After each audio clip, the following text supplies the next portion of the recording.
കൈക്കൂലി കേസിൽ എറണാകുളം ആർ.ടി.ഒ. ജേൺസൺ അറസ്റ്റിലായതിനു പിന്നാലെ അന്വേഷണം വ്യാപിപ്പിച്ച് വിജിലൻസ്. 3 ജില്ലകളിലെ എം.വി.ഡി ഉദ്യോഗസ്ഥരുടെ വീടുകളിൽ വിജിലൻസ് പരിശോധന നടത്തി. എറണാകുളം, തൃശൂർ, കോഴിക്കോട് ജില്ലകളിലെ എം.വി.ഡി ഉദ്യോഗസ്ഥരുടെ വീടുകളിലാണ് വിജിലൻസ് പരിശോധന നടത്തിയത്. കൈക്കൂലിയുമായി ബന്ധപ്പെട്ട് ശൃംഖല തന്നെ പ്രവർത്തിക്കുന്നുണ്ടെന്ന വിവരം പുറത്തുവന്നതോടെയാണ് അന്വേഷണം വ്യാപിപ്പിക്കുന്നത്. ദിവസങ്ങൾക്ക് മുമ്പ് പിടിയിലായ എറണാകുളത്തെ മുൻ ആർ.ടി.ഒ. ജേൺസനെ കൈക്കൂലി കേസിൽ അറസ്റ്റ് ചെയ്ത് കസ്റ്റഡിയിൽ ചോദ്യം ചെയ്തു വരികയാണ്. ഇതിനിടയിലാണ് 3 ജില്ലകളിലെ എം.വി.ഡി ഉദ്യോഗസ്ഥരുടെ വീട്ടിൽ കൂടി വിജിലൻസ് പരിശോധന നടത്തുന്നത്. 2 ആഴ്ചയ്ക്ക് മുമ്പ് വാളയാർ ചെക്ക് പോസ്റ്റിൽ വിജിലൻസ് സംഘം പരിശോധന നടത്തുകയും പിന്നാലെ കൈക്കൂലി പണം പിടികൂടുകയും ചെയ്തിരുന്നു. ഇതിന്റെ തുടർച്ചയായിട്ടാണ് ഇപ്പോൾ 3 ജില്ലകളിലെ ഉദ്യോഗസ്ഥരുടെ വീടുകളിലെ വിജിലൻസ് പരിശോധന. വാളയാർ ചെക്ക് പോസ്റ്റിൽ നടത്തിയ പരിശോധനയ്ക്കിടെ നിങ്ങൾക്ക് തരാനുള്ള തുക കൃത്യം തരുന്നില്ലേ, പിന്നെ എന്തിനാണ് ഇങ്ങനെ ബുദ്ധിമുട്ടിക്കുന്നത് എന്നായിരുന്നു ഒരു ഉദ്യോഗസ്ഥന്റെ ചോദ്യം.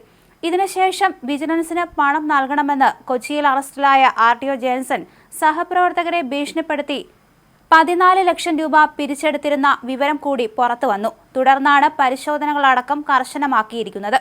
അതേസമയം കൈക്കൂലി കേസിൽ വിജിലൻസ് പിടിയിലായ ആർ.ടി.ഒ. ജേൺസണെതിരെ കൂടുതൽ പരാതികൾ ലഭിച്ചതിനെ പറ്റിയുള്ള അന്വേഷണവും ഇപ്പോൾ പുരോഗമിക്കുകയാണ്. എറണാകുളം ആർ.ടി.ഒ. ഭൂമി വാങ്ങിക്കൂട്ടിയെന്ന് വിജിലൻസ്.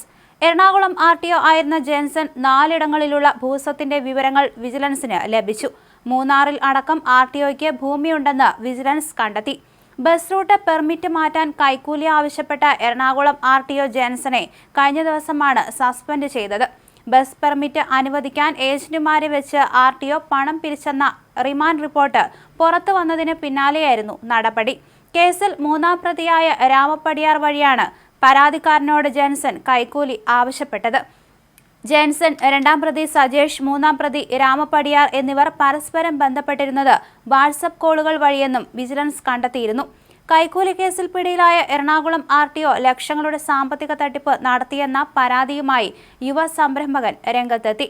ആർ.ടി.ഒ. ജേൺസണും ഭാര്യയും ചേർന്ന് കൊച്ചിയിൽ തുടങ്ങിയ തുണിക്കടയുടെ മറവിലായിരുന്നു 75 ലക്ഷം രൂപയുടെ തട്ടിപ്പ്. പണം തിരികെ ചോദിച്ചപ്പോൾ പണി തരുമെന്ന് ഭീഷണിപ്പെടുത്തി. ആർ.ടി.ഒ. പിടിയിലായതോടെ ധൈര്യം സംഭരിച്ച് പരാതിയുമായി പോലീസിനെയും വിജിലൻസിനെയും സമീപിച്ചിരിക്കുകയാണ് യുവാവ്.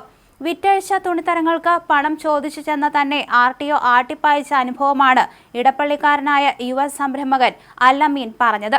ഉമ്മയ്ക്കൊപ്പം കൊച്ചിയിൽ ഡ്രീംസ് ഫാഷൻ എന്ന പേരിൽ തുണിക്കട നടത്തുകയാണ് ഇദ്ദേഹം.